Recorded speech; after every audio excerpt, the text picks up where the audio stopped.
Hi there. Sometimes I play an online game, and this is just a little break from whatever I'm doing, but it can also turn out to be a fascinating social experiment. This happened to me a little while ago, and it wasn't intended, it just happened. In this game, you log in and click a button to join a randomized group of people to kill monsters together. Waiting in line can take between 1 and 20 minutes normally, and clearing this dungeon or instance as it's called usually take between 10 and 20 minutes. It depends. I play several different characters in this game. Every character has a race, class, a gender, a level, a name, and a few other factors. The by far most important is the class. One of these characters I play is a human priest, and she got discriminated for a while. What happened was that people started kicking her from groups. You see, these groups of people consist of 5 players, 5 real human beings. And if some of them are not happy with one of them, then they have the power to kick this person out. And this is a good thing in itself. But it's supposed to work like if someone is rude to the others, do hate speech or whatever, or don't do their share of the work, then that person should get kicked out. I mean, if they don't do any damage to the monsters, or if they endanger the group by doing stupid stuff or something like that. But my priest got kicked out for no good reason. First of all, it wasn't about me, because my other characters didn't get kicked out. If it was me that people didn't like, this would happen to all my characters, but it only happened to the priest. And she did do her part. She didn't endanger the group by pulling random monsters, and she did do quite a bit of damage to them, so it wasn't that either. It wasn't something strange about her name or the way she was dressed or anything like that. So while it was annoying at first, this also was very interesting to me. I was curious, like, okay, why are these people kicking my character? They did so anonymously and without giving me any explanation, so I had to figure it out on my own. As it turned out, my priest was subjected to 2 different facets of categorism. It was prejudice and normativity. And people did this based on 2 factors: her gender and her so-called specialization. You see, when a priest signs up for joining a group, she can sign up either as one of the damage dealers or as the healer who has the responsibility to keep everybody alive. I signed up as a damage dealer because I wanted to relax. I didn't want to have responsibility for other players' health at the time. And people who are holy or discipline priests of the light usually sign up as healers, while dark shadow priests sign up as damage dealers. Discipline priests are entirely capable of being damage dealers, at least in some level ranges. They are not among the best, but they can be quite good. In the last group that kicked me, I was doing 20% of the damage, and a few days later I played as my mage, and the discipline priest in that group did 30% of the group's total damage. So yeah, no problem there. But people don't expect it.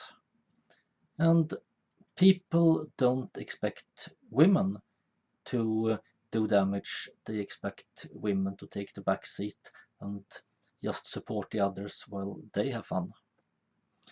Of course, female players are not usually considered to be female. On the contrary, people assume that a female character is played by a male player. However, it really depends, because we also have this stereotype that a male player is better than a female player. And this can lead to the really odd situation that if a female character is played in a good way, that is objectively good or simply conforms to people's expectations, then she's assumed to be played by a male player. But if she plays badly, as in actually badly, or in a way that people don't expect and therefore assume to be bad, and then they assume that she's some bimbo or something like that, a real life woman who is bad at playing games.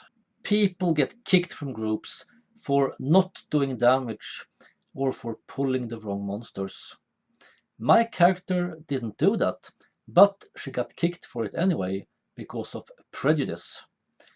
People didn't bother to check the damage meters, they simply assumed that she wasn't doing any damage because she was Discipline and because she was female. She didn't pull any wrong monsters, but people assumed that she would do that and kicked her preemptively because they didn't want a bad player, a bimbo, in their group. Here we have the Prejudice. We also had Normativity, a matter of how things are supposed to be. According to some people, it is wrong to be a damage dealer as Discipline, not because it doesn't work, but because it's not how things are intended to be. Blizzard, the company who made World of Warcraft, has not made any rule that you can't be a damage dealer as Discipline. On the contrary, it's their very system that allows you to sign up as either a damage dealer or a healer. But people have their vision of how the world is supposed to be. This is very much like religious fundamentalism, where people think that everything must be in a certain way. Everyone who doesn't conform to our stereotypes are wrong, because, well, just because. That's the way things are supposed to be. It's much more reasonable to think like that in a computer game than it is in real life. The world of Warcraft is an intelligently designed world. The world does operate in rather simple patterns. And my friend who argued that it's insulting to play as a damage dealing Discipline Priest because you could do more damage as Shadow, she does have a point. Let's make a comparison between categorizations in World of Warcraft and categorizations in real life. For example, let's take what kind of priest you are in World of Warcraft and what kind of gender you are in real life. The first difference is that real life is so much more diverse. When people think in stereotypes, it's pretty much wrong. People say that men are stronger than women, for example, and yes, this does have a point. The average male identified person is physically stronger than the average female identified person. But this is a matter of statistics. categorical gender differences, that's quite a problematic issue. On the other hand, different kinds of priests, well, what bonuses they have and what spells they have, those are very objective.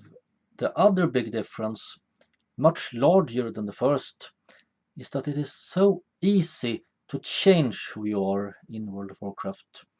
A few mouse clicks here, a few mouse clicks there, and you are someone completely different. You can switch between different characters, and you can reinvent your current character in many different ways. It's much less to ask that someone change themselves. I mean, let's say that gender in real life means a plus 10% bonus to physical strength and endurance. If you could just walk through a portal and change your gender, then I'm sure some people would demand that if you're going to work as a firefighter or whatever, then you must switch gender to male to get that extra 10% bonus. I don't think I would agree with that demand, but I could understand it. It would be quite different from making the rather common demand that only men should be allowed to be firefighters or whatever. In the case of my priest in the game, the solution was rather simple. I could keep playing the way I liked, as a damage-dealing Discipline Priest. I simply added a little welcoming message that I clicked every time I joined the group, explaining that my damage might make some healing as a side effect, and I mentioned this just so it doesn't confuse anyone. This was a polite way of saying that if you think I don't do enough damage, check the damage meter instead of assuming things. It worked quite fine. As long as I didn't bring up the subject again, people would just shut up and go about their business.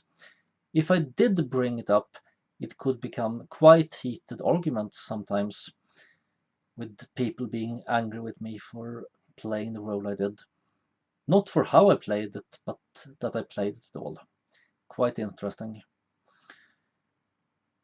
The thing became so much more interesting and so much less annoying because of the circumstances I have explained. This is scientific experiment circumstances, really, where we have cut away all other factors and, on top of everything, made randomized groups. Really good way of exploring prejudice and normativity. But there's another side of that coin. The reason this wasn't such a problem for me was because of these factors. It was so random, and I could compare with my other characters, so I didn't have to take anything personally, and I could just relog whenever I got bored with the situation. Now, think of a person in real life. When people have prejudice or normativity against women or people of color or gay people or whatever, we have the same situation, that we meet random people all the time in real life. When one person slam a door in your face or give you a dirty look, that's not even discrimination, it's just one person being rude. But when it happens over and over and over, because some prejudices are shared within the society, then it becomes a problem, a huge problem.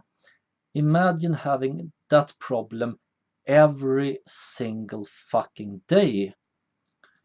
If you don't have that problem, you can use this as a thought experiment to think about how it feels. And if you have that problem by one categorization, you need to understand that this is not about your particular categorization. It's about people having prejudice or normativity based on one categorization. And it's the same thing when it happens to people from another category.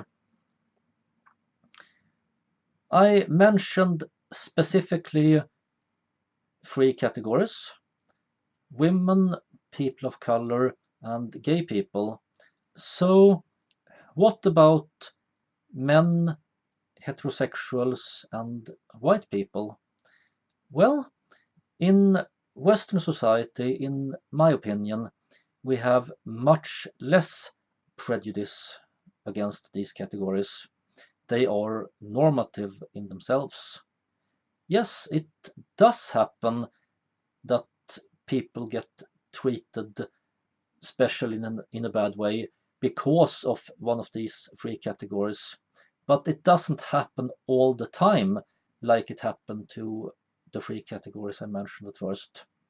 I'm talking about Western culture here.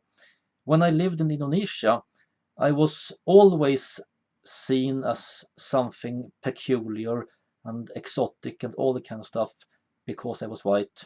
That was an interesting experience, and it wasn't a problem for me for two reasons. One was that it wasn't a category that people despised so much. It was not that people thought that I was stupid or incompetent because of my skin color. I was just odd and different and so on. The other reason, maybe bigger than the first, was that I would go back to Sweden eventually.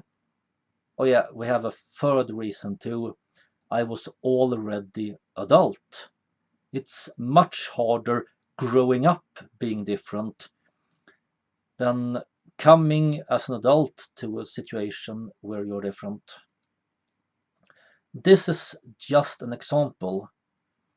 Everybody is normative in many situations, and everybody is outsider and odd and different in many situations. But this is something we need to think about, and we humans need to care for each other, go beyond our prejudices, and try to dismantle unnecessary normativity. We will never be entirely free from normativity or prejudice. Our brains need those way of thinking.